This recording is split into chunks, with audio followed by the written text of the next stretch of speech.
يا حيدر مهجة الزهراء يا حيدر فارس الهيجاء يا حيدر يا علي مولاه يا حيدر. Assalamu alaikum, dear viewers. This is Voice of Guidance. I'm Atta, the host of this program. With me in the studio for today's discussion is Hujjatul Islam Mahdavi. I would like to say salam to him. Salam alaikum, brother. Welcome to the show. Alaikum assalam wa rahmatullah. So in a series regarding the character and the universal persona of Imam Ali alayhi salam, for today's discussion, we want to be concerned with the concept of adala or justice as discussed and explained by Imam Ali alayhi salam. We know that Imam Ali alayhi salam, as the true successor of Prophet Muhammad, was a symbol of a person who was after justice and observing and in fact implementing justice in the society and the Muslim Ummah at that time. The first question is this, Hujjatul Islam Mahdavi, that when we say adala or justice as done or as practiced by Imam Ali alayhi salam, what do we mean exactly? Okay, I would like to say salam to our dear viewers and thank Allah subhanahu wa ta'ala that granted us this opportunity to talk about Amir al-Mu'mineen during these 10 days, which is called 10 days of Wilayah, starting with the Eid al-Adha and ending with Eid al-Ghadir.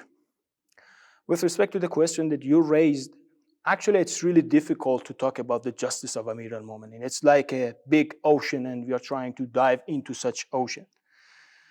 But I think in order to realize what is meant by adala and what kind of adala we are talking about when we talk of the justice of Amir al-Mu'mineen, we have to pick some of the nice points and nice sentences that Amir al-Mu'mineen has mentioned with respect to the adala. One of these things that we can pick up for our discussion today is part of the letter of Amir al-Mu'mineen when he wanted to send Malik Ashtar to the land of Egypt. That's right, as a governor over there. Yes, as a governor over there. In this letter, one of the main issues that Amir al-Mu'mineen is talking about is about the removing social gaps between rich and poor. Doesn't matter for Amir al-Mu'mineen that which community, which family you are coming from, whether or not you are poor or you are rich. He is demanding Malik Ashtar, that right. You have to respect this. For the beginning, I would like to start with this letter of Amir al-Mu'mineen when he wanted to send Malik Ashtar. He was saying that Allah fi tabaqat as-sufla من الذين لا حيلة لهم من المساكين والمحتالين وأهل البؤس والزمنة. You see, directly he is picking this point that, oh Malik, fear Allah subhanahu wa ta'ala with respect to whom? To helpless people, the poor, miserable people. Yeah, the poor class of society. Yes, these concepts that we are familiar. Yes. We are saying that this guy is coming from the lower class of the society, the other guy is coming from the upper class. Okay. But Amir al-Mu'mineen is trying to say that you have to remove this culture from the mindset of the people through your action, through your behavior. So he was trying to say that for those people who have no choice for their livelihood, you have to take care of them. That's right. This is not like that. This is very nice statement from Amir al-Mu'mineen saying that فَإِنَّ لِلْأَقْصَى مِنْهُمْ مِثْلَ الَّذِي لِلْأَدْنَى. Doesn't matter if the guy is coming from far away or he is next to you. You have to respect them equally. But the question, Shaykh, is this, that what happened during these 25 years when Amir al-Mu'mineen, Imam Ali alayhi salam, was not the main caliph? And then when he is selected as the caliph, during these 5 years, he is after implementing justice in the Muslim Ummah. I mean, the letter that you referred to is very important, one of the very important documents showing the universal persona of Imam Ali alayhi salam. But what took place in these 25 years that this system, I mean upper class, lower class in the society and the Islamic society took place on that time, brother? Very nice question that you asked right now. To respond to this question, we have to consider that during these years that Amir al-Mu'mineen was not in the power, Muslim Ummah, they got used to such behavior. They got used to be receiving some sort of financial help or financial things from the government if they would done something for the government. In favor of the government. Yes. So if they were coming from some of the relatives of the government, they would be receiving some sort of good things that the other people were deprived from. These things happen. Why I'm saying this? For example, at the time of the Prophet, there's a very nice story which is recorded in the history. It says that Prophet was sitting in the masjid. Around him, a circle of the companion were sitting, and one poor, miserable guy entered the masjid. He was trying to go and benefit from the speech of the Prophet. He was looking if there is any space among these people who are sitting, different companions, rich, poor, knowledgeable, all of them, they were sitting around the Prophet. So suddenly he found out, okay, the only place or space that he may sit is next to one of the richest guy in that circle. Okay. That guy went and sat next to that rich guy. That moment, the rich guy started to stay away, keep himself away from the poor guy. Suddenly, Prophet cut off his speech, saying that, why did you do that? Mm-hmm. Were you afraid of getting some sort of poverty from that guy? Were you afraid that your wealth will go upon him, that you kept away yourself from him? In that moment, the guy was really ashamed. He said, okay, what can I do, Prophet? How can I compensate? Mm-hmm. He just turned upon that guy and said, are you ready to get half of my wealth in order to forgive me? The guy said, no. He said, why are you trying to reject such a favor? He said, I am afraid of receiving such a wealth, and by the end of the day, I'm going to be the same as you. Mm-hmm. Prophet was trying to teach the companions that all of you, you're human being. As we have a very nice statement from Amir al-Mu'mineen, he is saying that none of the human being, he is saying that Adam, alayhi salat, he didn't beget any slave. All people who are born, by the moment who are born, they are free. That's right. Yes. So after that, something may happen. Uh-huh. So we see at the time of the Prophet was trying to take all these people out of those. That's right. Mindset of Jahiliyyah. And you know, during the Jahiliyyah, we could see these aristocrat behaviors among the society, among the top heads of the Quraysh tribe on that time, and different tribe. And you know, this tribal behavior was really, on that time in the Arab Peninsula, was really rampant. But what we could see that was beautiful about Prophet Muhammad himself was that this public treasure and public fund, which is a trust in our hands, given to us and gifted to us by Allah subhanahu wa ta'ala, have to be distributed equally among the people. At the same time, the human beings are close to Allah subhanahu wa ta'ala, not by status in this world, but by the rate of the righteousness and the piety or taqwa that they have. And this all of a sudden changed the game, you know, for the people on that time.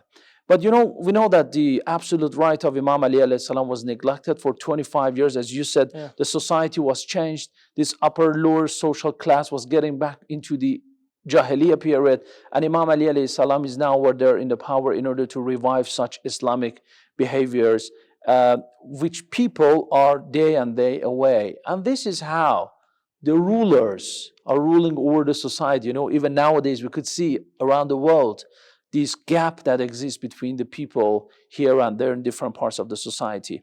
If agreed, let's take a break. And after a break, we'll continue our discussion on how Adala of Imam Ali alayhi salam can be implemented in today's society and how it can be applicable. And thank you very much, Hujjat Hussam Mahdavi. It was very kind of you till now. You're most welcome, inshallah. Dear viewers, thank you very much for watching The Voice of Guidance. I'm Atta, the host of this program. We'll take a break. I'm back in a minute.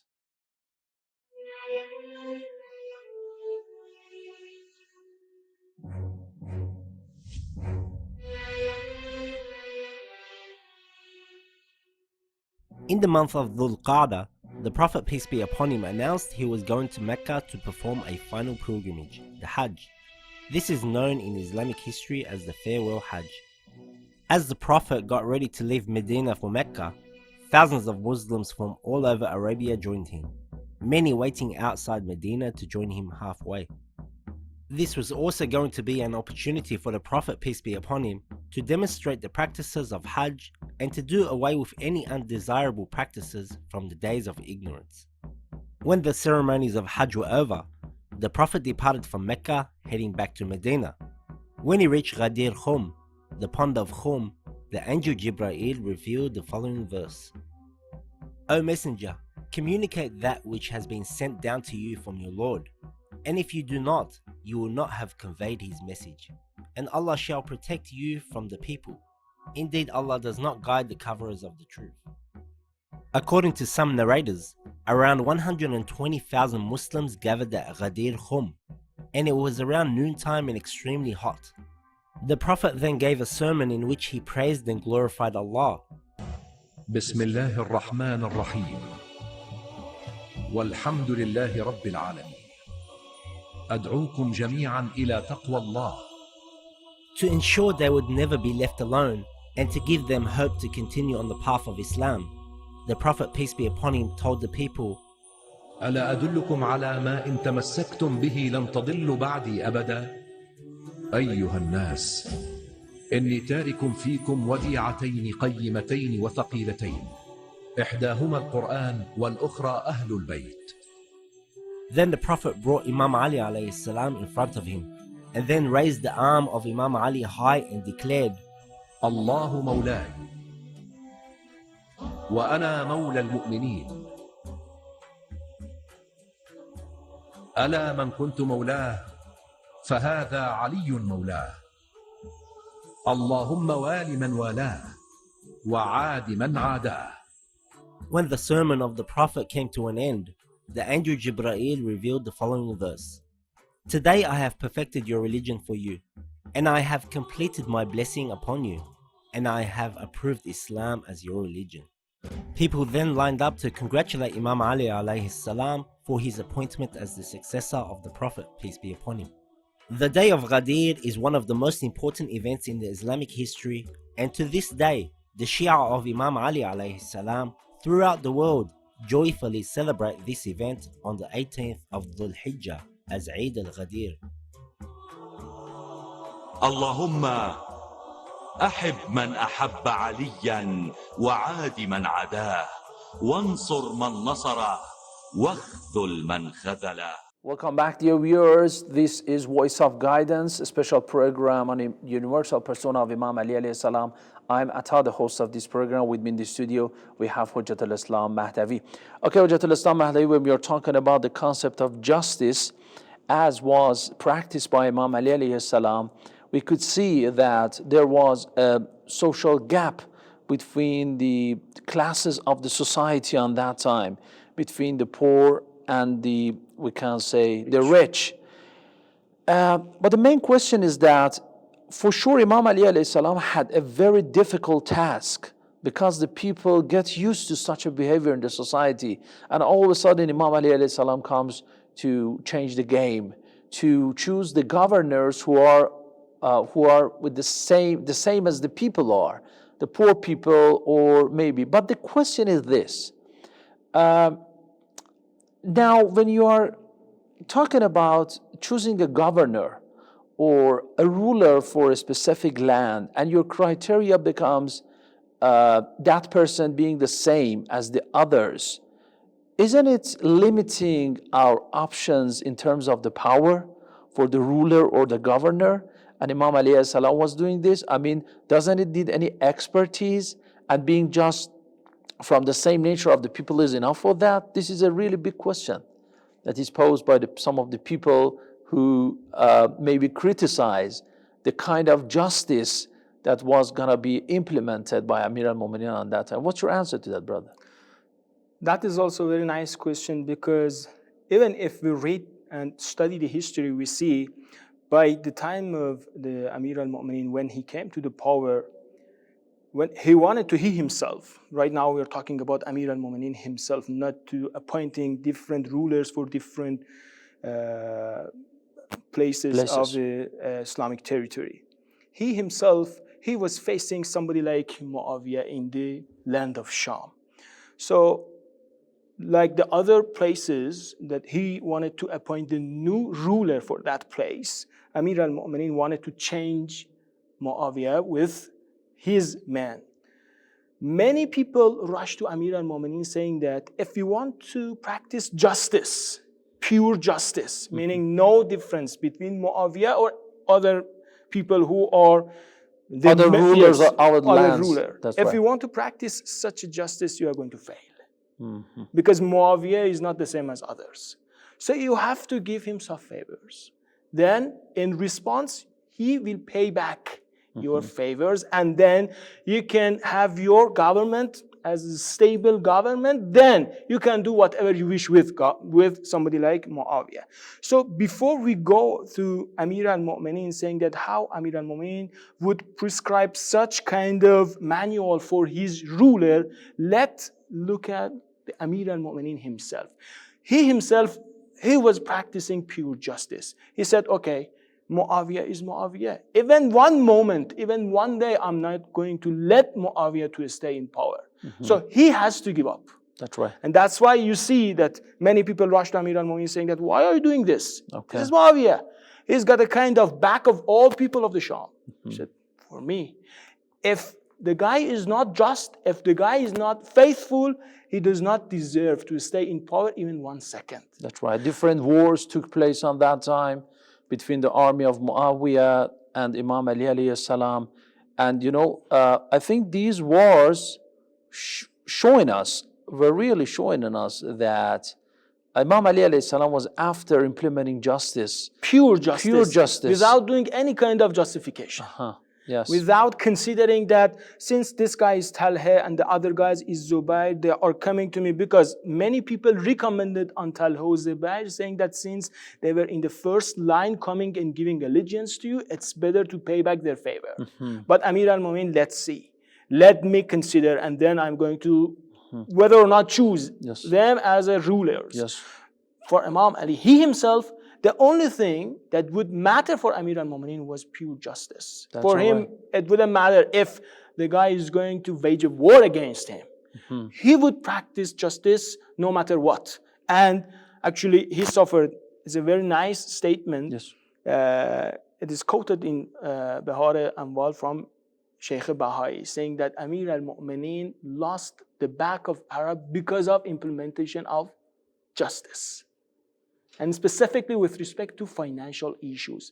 Why? Because as you said at the beginning of our episode, the people at the time of Amir al-Mu'minin, they got used to such kind of receiving favors from the government. Lifestyle. Yeah, so somebody like Amir al-Mu'minin has come and he's trying to stop all lines that they would resort to in order to get their help and financial help from the government. Especially Islam at the time of Imam Ali alayhi salam, when he got the power, was very much different from early Islam, because now Islam was spread all across the world, and different lands were under we can say, the power of the Muslim lands. Now the public treasures from here and there are coming to the Muslim lands and the Muslim, With this public money, it's a very nice story. Yeah, if we have public time, funds. I can mention. Yes, and controlling your desires, your carnal desires over all these treasuries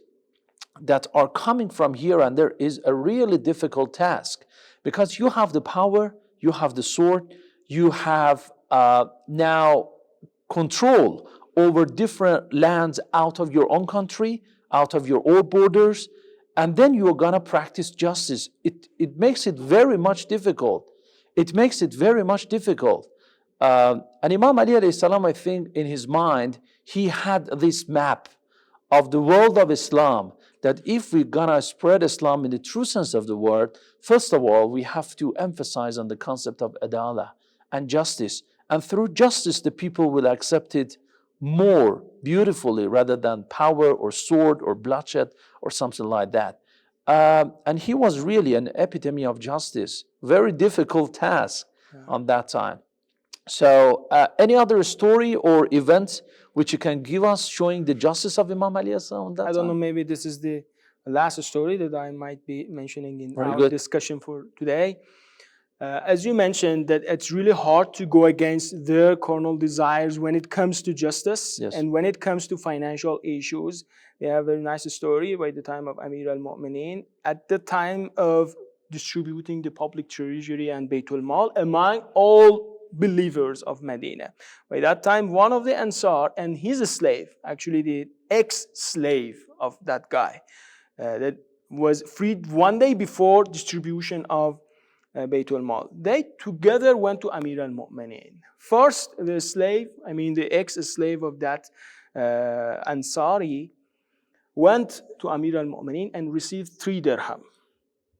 And then it was the turn of the Ansar. You know, Ansar are Yes. from the Ansar and Muhajirin. We have these two The concepts. helpers of Prophet Muhammad. Yes, they were those people who welcomed all Muhajirin. Yes. By the time of migrant from Mecca to Yes. Medina with open arms. They Yes. opened their houses, and all of the Muhajirin, they had nothing. They were homeless, helpless people coming with Prophet from Mecca to Medina. But they welcomed it with their open arms, and they shared their everything with Muhajirin. So they were thinking, because of such favor that we did for Islam, now we are deserving more than one slave that got freed just one day Yes. before distribution of Baytul Mal. So he got angry upon Amir al-Mu'mineen. So you mean the Ansar got the same 3 dirham Yes, from Amir al-Mu'mineen? yes. Okay. When he received 3 dirham, he got angry and said, "What kind of behavior you are doing? Do you know me? I'm from Ansar. And do you know that guy? He just got freed yesterday."